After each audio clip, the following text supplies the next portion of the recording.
भारतीय समुदाय देशभक्ति की भावना से भर गया। बुधवार को भारतीय नौसेना का युद्धपोत आईएनएस तबर लंदन पहुंचा। लंदन में टेम्स नदी पर बने टावर ब्रिज पर तब कई सारे भारतीय मौजूद थे। लोग वहां घूमने आए हुए थे। वहां मौजूद कई लोगों को पता ही नहीं था कि अगले कुछ मिनटों में एक ऐसा नजारा वो देखने वाले हैं जो न सिर्फ आश्चर्यजनक होगा बल्कि हमेशा हमेशा के लिए यादगार बनकर रह जाएगा। आईएनएस तबर जैसे ही टावर ब्रिज के करीब पहुंचा, ब्रिज के दोनों प्लेटफॉर्म्स खुल गए और आईएनएस तबर ने शानदार अंदाज में यहां पर एंट्री ली। इस अद्भुत नजारे को देख वहां मौजूद भारतीय लोग गर्व से भर उठे, जश्न मनाने लगे, तिरंगा लहराने लगे। वंदे मातरम, भारत माता की जय जयकार से टेम्स नदी की वादी कैसे गूंजी, उसकी तस्वीरें आपके सामने।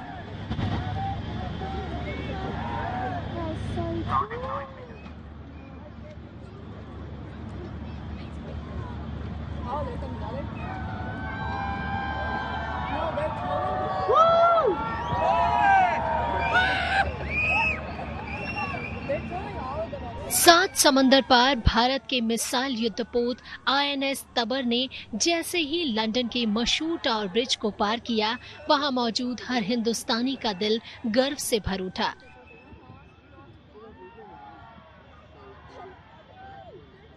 हर भारतीय का सिर फक्र से ऊंचा हो उठा। भारतीय नौसेना के युद्धपोत आईएनएस तबर का स्वागत करने के लिए बड़ी संख्या में भारतीय समुदाय के लोग थेम्स नदी के किनारे इकट्ठा हुए थे।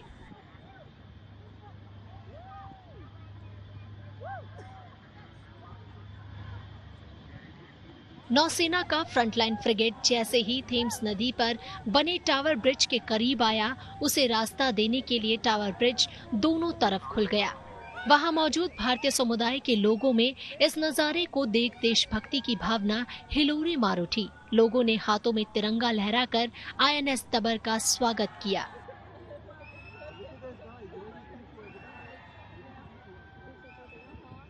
ये जो वॉरशिप की जानकारी है, तो ये वॉरशिप जो थी वो 2004 में कमीशन की गई थी। 1996 में ये वॉरशिप को ऑर्डर इंडियन गवर्नमेंट ने प्लेस किया था और उसके बाद से वॉरशिप बहुत सारे दुनिया भर के सेफ्टी, सिक्योरिटी, मिलिट्री और नेवल ऑपरेशंस में इन्वॉल्व हुई है।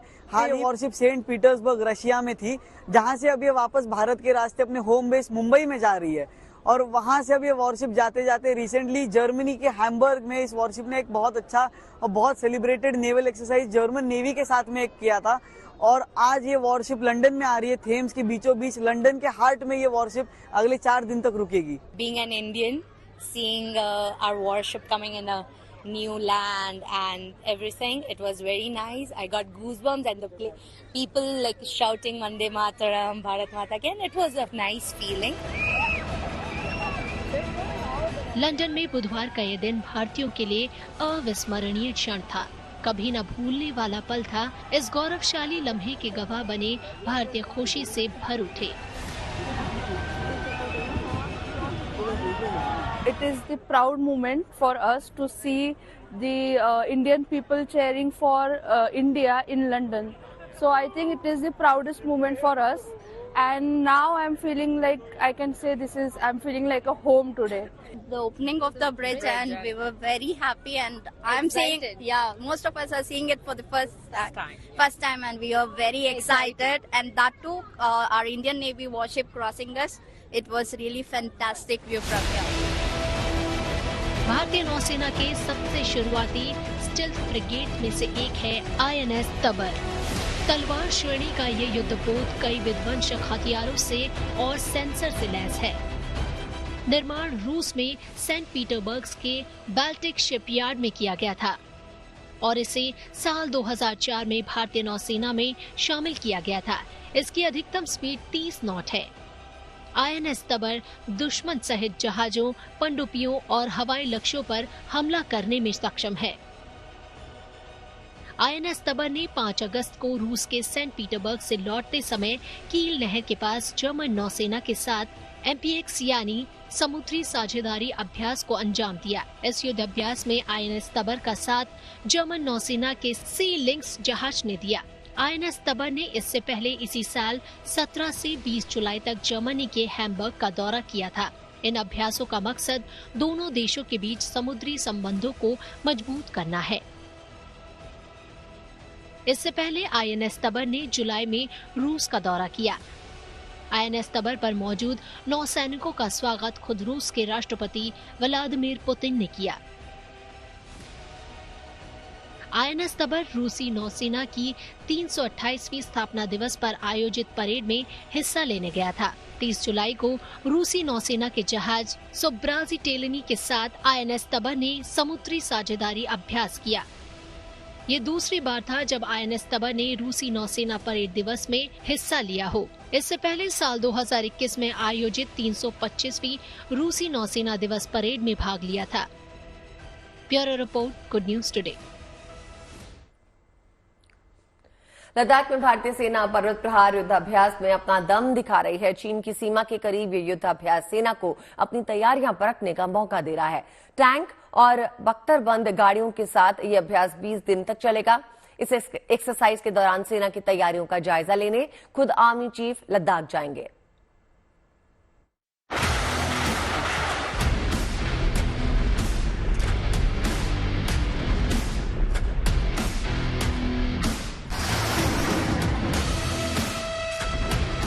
लद्दाख की ऊंची पहाड़ियों के बीच पराक्रम का प्रदर्शन, बेहद मुश्किल हालात में सेना के युद्ध कौशल की मिसाल।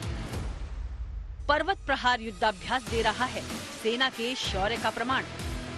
दुश्मन चाहे लाख कोशिशें कर ले, हिंदुस्तान के जवानों ने हर मोर्चे पर दुश्मनों को परास्त करने की तैयारी कर ली है। चीन की सीमा पर चल रहा पर्वत प्रहार युद्धाभ्यास इन तैयारियों की गवाही दे रहा है। भारत जैसे विशाल देश में पड़ोसी मुल्कों से लगी सीमाओं पर चुनौतियां भी अलग अलग रहती हैं। पूर्वी लद्दाख में चीन से सटी सीमा पर ऊंची ऊंची पहाड़ियों के बीच सेना के जवानों को दुश्मन पर पैनी निगाह रखनी पड़ती है। ऐसे दुर्गम इलाके में सीमा की हिफाजत के लिए सेना के जवान हर वक्त तैयार रहते हैं। इन तैयारियों को लगातार धार देने के लिए ही पर्वत प्रहार जैसे युद्धाभ्यास लगातार किए जा रहे हैं। पर्वत प्रहार 20 दिनों तक चलने वाला सेना का युद्धाभ्यास है। इसका मकसद सेना के स्ट्राइक कोर को पहाड़ी इलाकों में ऑपरेशन के लिए तैयार करना है। इस अभ्यास में सैनिकों को लद्दाख के पहाड़ी इलाके में असल युद्ध जैसे माहौल में ट्रेनिंग दी जाती है। नॉर्दर्न कमांड की माउंटेन स्ट्राइक कोर सेना की दूसरी बटालियन के साथ मिलकर इस अभ्यास को पूरा कर रही है। पर्वत प्रहार युद्धाभ्यास में T-90 और T-72 टैंक, K-9 वज्र एयर डिफेंस सिस्टम और ड्रोन के साथ सेना अपने युद्ध कौशल का प्रदर्शन करेगी। इस युद्धाभ्यास के दौरान सेना की तैयारियों को परखने के लिए army chief general Upendra Dwivedi इसी हफ्ते लद्दाख का दौरा भी करेंगे। LAC पर चीन की हरकतों पर नजर रखने के लिए पर्वत प्रहार युद्धाभ्यास बेहद अहम है।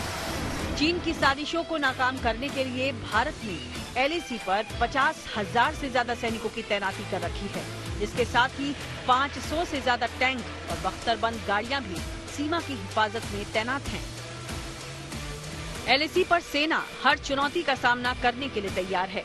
पर्वत प्रहार जैसे युद्धाभ्यास से सेना सीमा पर सुरक्षा का ऐसा चक्रव्यूह तैयार करती है जिसे तोड़ पाना किसी भी दुश्मन के बस की बात नहीं। सेना की इन्हीं तैयारियों की वजह से ही दुश्मन देश भारत की सरहदों की तरफ आंख उठाने की हिमाकत नहीं कर पाते। Bureau report, good news today. और चलिए ओलंपिक्स की बात कर लेते हैं। कल जैसा हम जानते हैं कि देशवासी मायूस हुए, कल ओलंपिक्स में भारत का दिल टूटा था। आज उम्मीद की नई सुबह जगी है। खेलों के महाकुंभ ओलंपिक में आज भारत के खाते में 2 मेडल आ सकते हैं। उम्मीद बन गई है कि आज शाम 5:30 बजे जो मुकाबला होगा भारत और स्पेन के बीच में हॉकी का, उसमें हमें मेडल मिल सकता है। उम्मीद जताई जा रही है कि मुकाबला जीतकर भारत ब्रॉन्ज पर तो कब्जा कर ही लेगा। वहीं रात को 11:55 पर जी हां तैयार हो जाइए इस महामुकाबले के लिए, क्योंकि यहां पर सोने जैसा लड़का सोना जीतने के लिए मैदान में उतरने वाला है। नाम है नीरज चोपड़ा, जो कि गोल्ड पर निशाना साधेंगे। गोल्डन बॉय नीरज चोपड़ा एक बार फिर से गोल्ड जीतने के लिए जैवलिन थ्रो के फाइनल में उतरेंगे। मुकाबले में नीरज के सामने एंडरसन पीटर्स होंगे, जबकि नीरज को जर्मनी के जूलियन वेबर और पाकिस्तान के अहमद नदीम से टक्कर मिलेगी। नीरज से गोल्ड की उम्मीद तो है ही, वजह इसकी यह है कि उनका हर टूर्नामेंट में प्रदर्शन जो शानदार रहा है। टोक्यो ओलंपिक की बात कर ली जाए तो नीरज ने 87.58 मीटर भाला फेंका था और गोल्ड अपने नाम किया था। इसके बाद 2 दिन पहले पेरिस ओलंपिक की क्वालिफिकेशन राउंड में उन्होंने सीजन का सबसे बेस्ट दिया, अब तक का बेस्ट जो रहा 89.34 मीटर का स्कोर। इसको अभी तक कोई बीट नहीं कर पाया है। क्वालिफिकेशन में नंबर 1 की पोजीशन हासिल की थी। ऐसे में माना जा रहा है, उम्मीद की जा रही है और विश्वास पूरा है कि आज भी नीरज अपने भाले से गोल्ड पर ही निशाना लगाएंगे। जब सफलता की ख्वाहिश आपको सोने न दे, जब मेहनत के अलावा और कुछ अच्छा न लगे, जब लगातार काम करने के बाद थकावट ना हो, समझ लेना सफलता का नया इतिहास रचने वाला है। दरअसल आप नीरज चोपड़ा के एक्स हैंडल पर जाएंगे तो सबसे पहले आपको ये पंक्तियां नजर आएंगी। ये महज ऊर्जा भरने वाली चंद पंक्तियां नहीं हैं। ये पंक्तियां नीरज की साफ गोई, ट्रेनिंग और सपनों का प्रतिबिंब हैं। ये पंक्तियां बताती हैं कि चकाचौंध से दूर एक स्टार अपनी तपस्या में लीन है। और ऐसा भला हो भी क्यों ना, ओलंपिक शुरू होने से पहले ही हर भारतीय की जुबां पर एक ही नाम था, नीरज चोपड़ा। और टोक्यो में इतिहास रचने वाले इस भाला फेंक चैंपियन ने पेरिस में भी अब तक निराश नहीं किया है। नीरज ने 89.34 मीटर भाला फेंका, जो कि इस सीजन का उनका सर्वश्रेष्ठ प्रदर्शन रहा। इस तरह उन्होंने धमाकेदार अंदाज में फाइनल में एंट्री की। अब देश के करोड़ों हिंदुस्तानियों को उम्मीद है कि टोक्यो की तरह पेरिस में भी भारतीय तिरंगा शान से लहराएगा। यानी नीरज चोपड़ा भारत की झोली में एक बार फिर गोल्ड डालेंगे। हालांकि फाइनल में नीरज चोपड़ा के सामने कड़ी चुनौती है। फाइनल में नीरज के सामने ग्रेनाडा के एंडरसन पीटर्स, टोक्यो ओलंपिक के सिल्वर मेडल विजेता चेक गणराज्य के याकूब वाल्डेच, जर्मनी के जूलियन वेबर और पाकिस्तान के अरशद नदीम होंगे। ये खिलाड़ी नीरज चोपड़ा के लिए मुश्किलें खड़ी करने का कोई मौका नहीं चूकेंगे। लेकिन सच ये भी है कि ट्रैक पर हार नहीं मानने का जज्बा उन्हें इन बाकी प्रतिद्वंदियों से काफी आगे खड़ा करता है। ऐसे में आज नीरज फाइनल में ओलंपिक के इतिहास में खिताब बरकरार रखने वाले 5वें पुरुष भाला फेंक खिलाड़ी बनने के इरादे से उतरेंगे। अगर वो खिताब जीतते हैं तो ओलंपिक व्यक्तिगत वर्ग में 2 गोल्ड मेडल जीतने वाले वो पहले भारतीय भी बनेंगे। हालांकि अगर नीरज कोई भी पदक अपने नाम करते हैं तो वो भी स्वतंत्रता के बाद 2 व्यक्तिगत पदक जीतने वाले सिर्फ चौथे भारतीय खिलाड़ी होंगे। लेकिन देश को उनसे गोल्ड की उम्मीद है और नीरज जिस फॉर्म में दिख रहे हैं उससे इतना तो भरोसा मिल रहा है कि टोक्यो के बाद अब पेरिस में भी गोल्ड और सिर्फ गोल्ड आएगा। पेरिस से राहुल रावत के साथ bureau report, good news today. देखिए, नीरज वो खिलाड़ी हैं जो सालों से कभी थके नजर नहीं आए हैं। नीरज हाल ही के सालों में जिस भी टूर्नामेंट में उतरे हैं मेडल लेकर ही आए हैं। चलिए जान लेते हैं आखिर नीरज चोपड़ा से क्यों देश को गोल्ड लाने की उम्मीदें इतनी ज्यादा हैं। 2 साल पहले की बात की जाए तो 2022 की नीरज ने डायमंड लीग में 89.94 दूर भाला फेंका था। मौजूदा ओलंपिक में 6 अगस्त को नीरज ने क्वालिफिकेशन राउंड में 89.34 की दूरी तक भाला फेंका है। और अगर इससे पहले 2022 की बात करें तो नुर्मी गेम्स में उन्होंने 89.30 मीटर दूर जेवलिन थ्रो किया था। इसी तरह 2022 के डायमंड लीग में नीरज 89.08 मीटर तक थ्रो कर चुके हैं। देखिए, पिछले साल चीन में हुए एशियन गेम्स में नीरज चोपड़ा ने 88.88 दूर जेवलिन फेंका था। 2023 में विश्व एथलेटिक्स चैंपियनशिप हुई थी, उसमें 88.77 मीटर दूर जेवलिन फेंककर नीरज ने सबको हैरान कर दिया था। 2023 की बात करें तो कतर में दोहा में हुई डायमंड लीग में नीरज ने 88.67 मीटर तक भाला फेंका था। इससे पहले ज्यूरिख डायमंड लीग फाइनल में उन्होंने 88.44 मीटर दूर तक भाला फेंका। 2022 की बात कर लेते हैं। एथलेटिक्स चैंपियनशिप होती है, वहां पर नीरज ने परफॉर्म किया और 88.39 मीटर दूर जेवलिन फेंका। इस साल दोहा डायमंड लीग में उन्होंने 88.36 मीटर दूर थ्रो किया। मतलब पिछले 2 से 3 साल के अंदर हर कंपटीशन में नीरज का परफॉर्मेंस दमदार रहा। नीरज चोपड़ा ने 88 मीटर से दूर तक भाला फेंका है और अगर उनकी यही लय इसी तरह का प्रदर्शन जारी रहता है तो आज गोल्ड जीतने से उनको कोई रोक नहीं पाएगा। तो देखिए, भारत को भरोसा है कि नीरज निश्चित तौर पर गोल्ड लेकर आएंगे और देश को इस बात का भी पूरा भरोसा है कि हमारी हॉकी टीम भी खाली हाथ तो नहीं आएगी। पूरे टूर्नामेंट में हॉकी टीम ने दमखम के साथ खेला है। सेमीफाइनल का मैच छोड़ दीजिए, भारत का प्रदर्शन ओलंपिक में शानदार रहा। ऐसे में आज भारतीय टीम कांस्य पदक जीतने के लिए स्पेन से भिड़ने जा रही है। स्पेन के खिलाफ भी भारत का प्रदर्शन उम्दा रहा है। ऐसे में माना जा रहा है कि भारतीय टीम आज ब्रॉन्ज अपने नाम करने के मूड से ही मैदान में उतरेगी।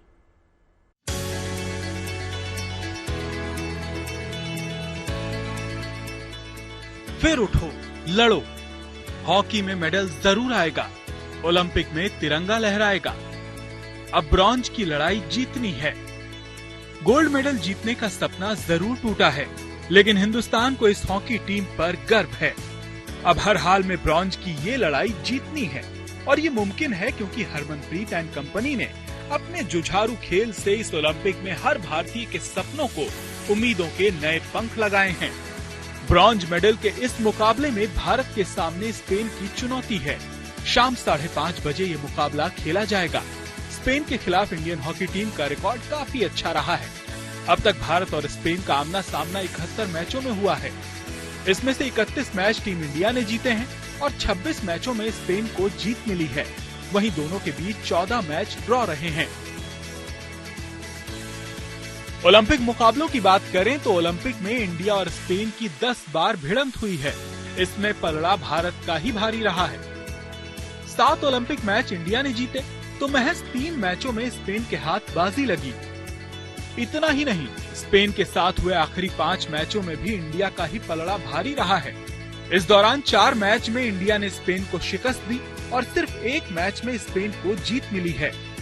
ये आंकड़े इस बात की गवाही दे रहे हैं कि भारत स्पेन को हराकर टोक्यो ओलंपिक के रिकॉर्ड को कायम रख सकता है। टोक्यो ओलंपिक में भी इंडियन हॉकी टीम ने ब्रॉन्ज मेडल जीता था और अब पेरिस में भी भारत की झोली में ब्रॉन्ज आने की पूरी उम्मीद है। पेरिस से राहुल रावत के साथ bureau report, good news today. Spain और भारत की टक्कर आज शाम को होने वाली है, तो एक बार आपको फिर से बताते हैं कि टीम इंडिया कैसे आंकड़ों के लिहाज से स्पेन पे भारी पड़ने जा रही है। दोनों टीमों के 5 मैचों की बात करें तो भारत ने जहां 5 में से 4 मैचेस जीते हैं, वहीं स्पेन केवल 1 ही मैच जीत सका है। ओलंपिक में भारत और स्पेन करीब 10 बार आमने सामने रहे हैं, जिसमें से भारत ने 7 मैच जीते, जबकि स्पेन 1 मैच ही अपने नाम कर सकी, जबकि 2 मुकाबले बराबरी से छूटे।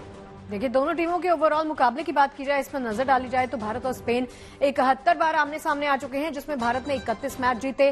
स्पेन ने 26 मैचों में भारत को हराया और 14 मैच बेनतीजा रहे हैं। तो यहां भी उम्मीद यही कि भारत जीत दर्ज जरूर करेगा।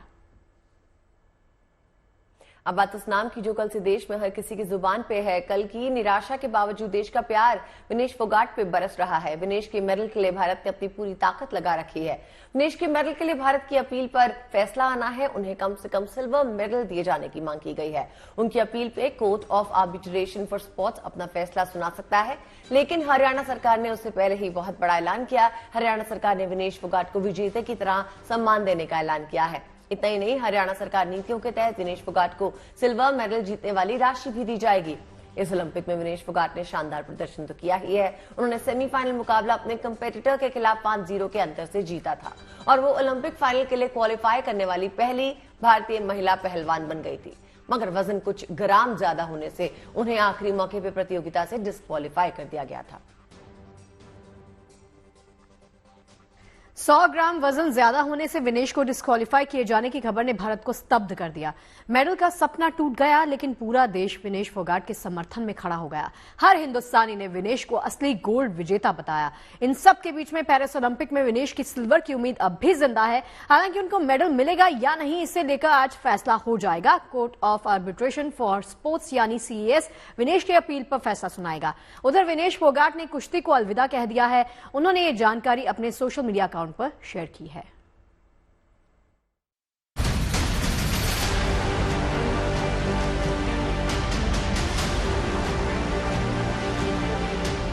पूरा देश विनेश फोगाट के साथ खड़ा है। पेरिस ओलंपिक से डिस्क्वालीफाई होने के बाद बुधवार रात उम्मीद की एक हल्की सी किरण सामने आई। दरअसल रेसलर विनेश फोगाट ने CAS यानी court of arbitration for sports में अपील की है। उन्होंने सिल्वर मेडल की मांग उठाई है। अगर CAS विनेश के पक्ष में फैसला सुनाता है तो IOC को विनेश को संयुक्त रूप से सिल्वर मेडल देना होगा। इससे पहले पूरे देश को इंतजार गोल्ड का था। हर कोई पीले तमगे की आस लगाए बैठा था,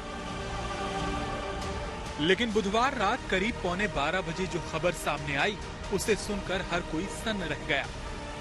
विनेश ओलंपिक से डिस्क्वालीफाई हो चुकी थी। इसकी वजह थी 100 ग्राम ज्यादा वजन। कई पहलवानों को जमीन पर पटकने वाली विनेश के लिए उनकी ही बॉडी का 100 ग्राम वजन भारी पड़ गया। विनेश को गोल्ड मेडल नहीं मिल पाया। जाहिर है सपने टूटे हैं, इसकी टीज भी है। विनेश के अयोग्य होने की खबर से करोड़ों हिंदुस्तानियों के दिल भी टूटे हैं, क्योंकि महज गोल्ड से एक कदम दूर थी विनेश। बहुत अच्छे तरीके से विनेश पहलवान एक शेर की तरह लड़ी है, शेरनी की तरह कुश्ती लड़ी है। 50 किलो के अंदर विनेश ही सबसे सुपीरियर है, विनेश सबसे तगड़ी है। हमेशा से चैंपियन थी, हमेशा से चैंपियन रहेंगी और आगे भी उनकी अभी तो उनकी उम्र है, वो हिम्मत नहीं हारे। पूरा भारत उनके साथ है और एक बार जो चैंपियन होता है वो पूरे जीवन भर चैंपियन रहता है। लेकिन रुकना नहीं है, कदम को थामना नहीं है, हौसलों की उड़ान को कायम रखना है। ये खराब वक्त भी गुजर जाएगा, क्योंकि पूरा देश विनेश के साथ खड़ा है। आपके बाजुओं में बहुत दम है, आप चैंपियन हो। भले ही ओलंपिक में 100 ग्राम वजन ज्यादा होने की वजह से आप चूक गई, लेकिन जिस तरह से आप ओलंपिक में खेली उस पर हर हिंदुस्तानी को गर्व है। पूरा देश आपके साथ खड़ा है। खुद प्रधानमंत्री ने सोशल मीडिया प्लेटफॉर्म एक्स पर लिखा कि विनेश आप चैंपियनों में चैंपियन हैं, आप भारत का गौरव हैं और हर भारतीय के लिए प्रेरणा है। आज की असफलता दुखद है। काश मैं शब्दों में उस निराशा को व्यक्त कर पाता जो मैं अनुभव कर रहा हूँ। साथ ही मैं जानता हूँ कि आप लचीलेपन की प्रतिमूर्ति हैं। चुनौतियों का सामना करना हमेशा से आपका स्वभाव रहा है। मजबूत होकर वापसी करो, हम सब आपके लिए प्रार्थना कर रहे हैं। जिस तरह से ओलंपिक में विनेश लड़ी, देश इस पर फक्र महसूस कर रहा है। अब पूरे देश को court of arbitration for sport के फैसले का इंतजार है। चंद घंटों में सिल्वर पर फैसला हो जाएगा। हालांकि ओलंपिक के नियमों ने 140 करोड़ हिंदुस्तानियों की गोल्ड की उम्मीदों को तोड़ दिया है। फिर भी देश की बेटी विनेश पर सभी को गर्व है। पेरिस से राहुल रावत के साथ निखिल नास, bureau report, good news today.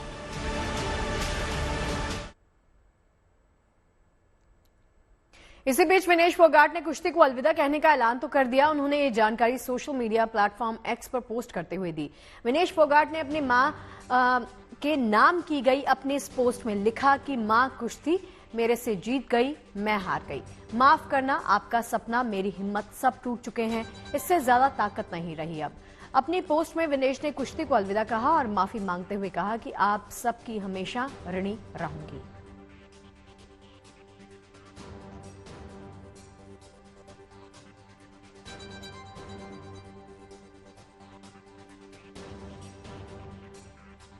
Mahavir Singh Phogat ने बताया कि वो देश लौटने पे विनेश से बात करेंगे ताकि वो संन्यास की बजाय 2028 ओलंपिक के लिए अपनी तैयारी पुख्ता कर ले। पेरिस ओलंपिक्स 2024 में डिस्क्वालिफिकेशन के बाद विनेश फोगाट ने आज कुश्ती से संन्यास ले लिया है। मेरे साथ बातचीत करने के लिए हैं विनेश फोगाट के गुरु भी, ताया जी भी, महावीर फोगाट। तो फोगाट साहब, बहुत दुख भरी कल खबर आई, 140 करोड़ देशवासियों का दिल भी टूटा। गोल्ड मेडल के इतने करीब थे और महज 100 ग्राम ओवरवेट होने के कारण विनेश को डिस्क्वालीफाई कर दिया गया। पर आज उन्होंने एक बड़ा फैसला लिया है। एक उन्होंने ट्वीट करके लिखा है कि वो कुश्ती को अलविदा कह रही हैं। कैसे देखते हैं आप इसको? देखिए, जो तीसरा ओलंपिक, जो पहले ओलंपिक जो 16 में लड़ा है, 20 में लड़ा है और अब 24 में लड़ा है, तो वो उसका जो दिल टूट गया, जो गोल्ड मेडल के नज़दीक थी और जो है ये ओवरवेट कारण जो है उसको डिस्क्वालीफाई किया गया। तो स्वाभाविक बात है, कोई भी हो एकदम जो है ना गुस्से में या आत्मा टूट जाती है तो हो जाता है। लेकिन जो आने के बाद में हम सब बैठ करके गीता भी, बजरंग भी, हम भी जो है बात करके कोशिश करें उसको जो 2028 में जो लड़ने के लिए तैयार करें।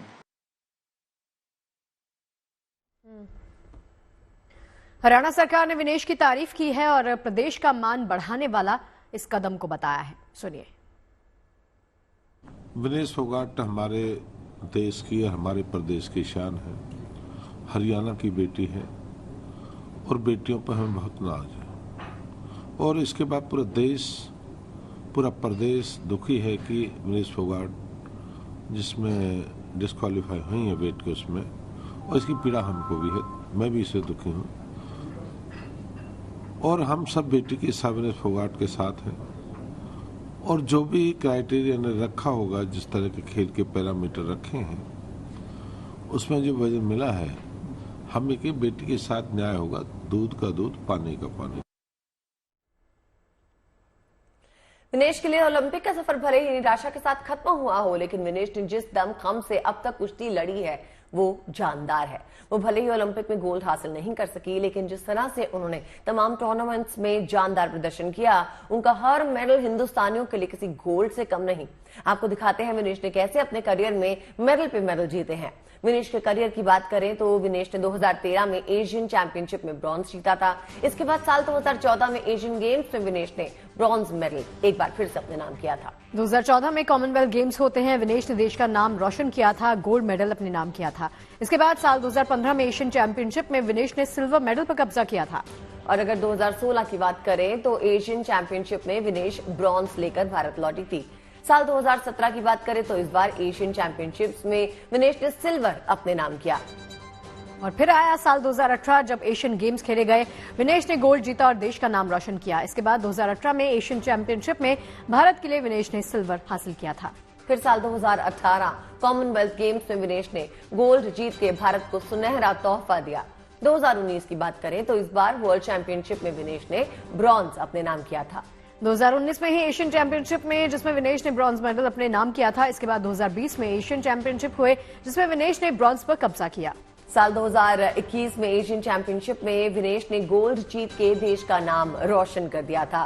साल 2022 की बात करें तो उस साल वर्ल्ड चैंपियन में विनेश ने ब्रॉन्ज अपने नाम किया। 2022 की बात की जाए तो कॉमनवेल्थ गेम्स हुए जिसमें विनेश ने गोल्ड मेडल अपने नाम किया था। बात गंगा के बढ़ते जल स्तर की कर लेते हैं। वाराणसी में जहां 84 घाटों को खुद में समाने के बाद गंगा का पानी नमो घाट तक पहुंच गया है। गंगा का पानी 8 सेंटीमीटर प्रति घंटे की दर से बढ़ता जा रहा है। इस स्थिति में बनारस अपनी धुन में मगन है, तो वहीं प्रयागराज में लेटे हनुमान जी को स्नान कराने मां गंगा पहुंची हैं। ये दृश्य यहां के लोगों के लिए आस्था का विषय बन गया। लोगों ने मां गंगा की आरती की, जयकारे लगाए।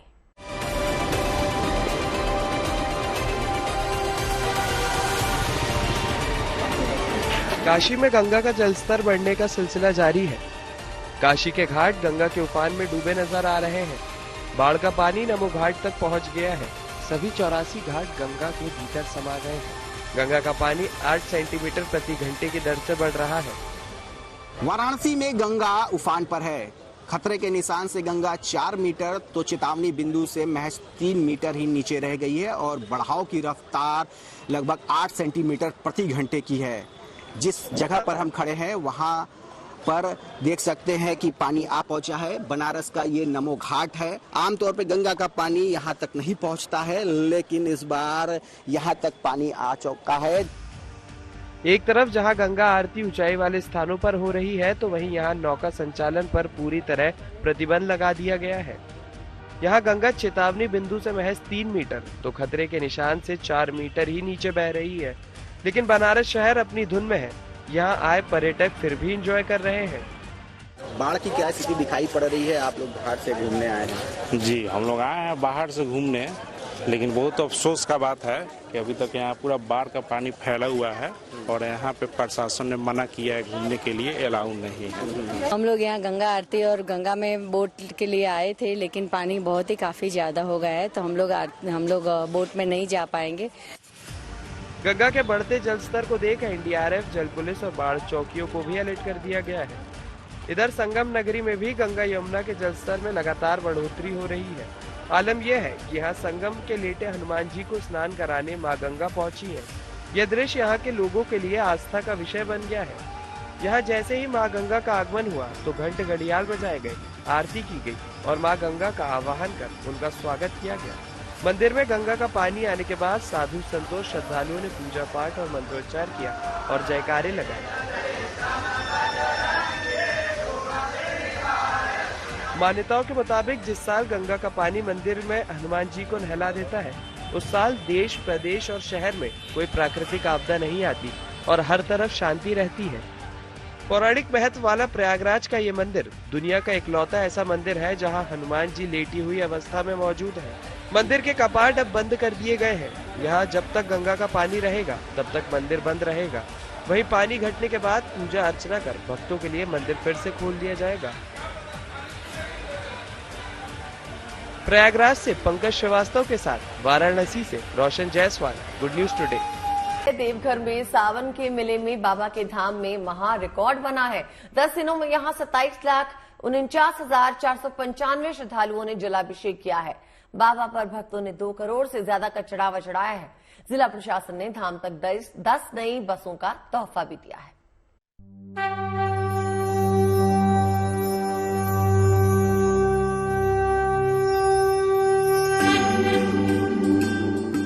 देवघर में श्रावणी मेला सजा है।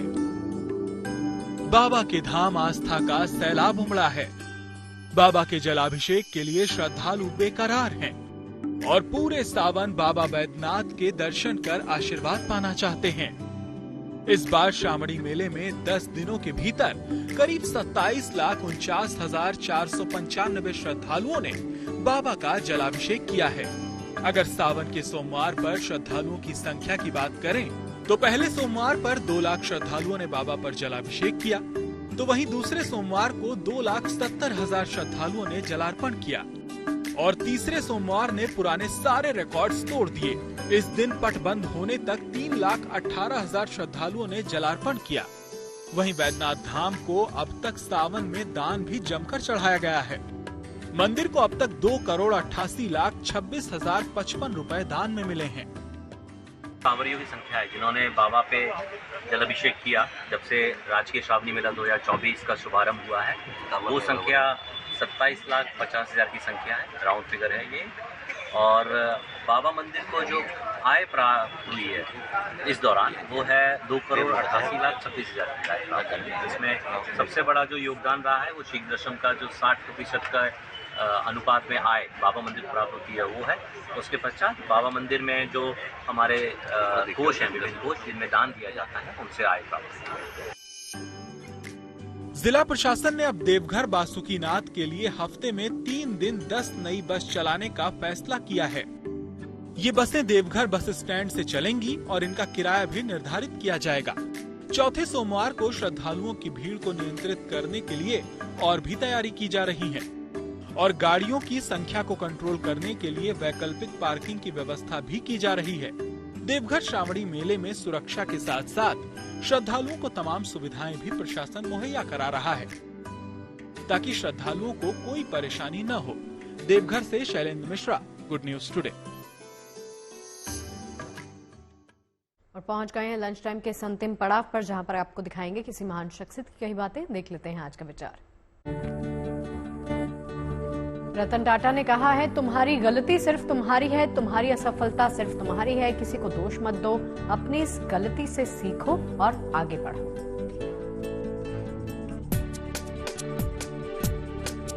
उम्मीद करते हैं खबरों के इस लंच टाइम में आपको पेट भर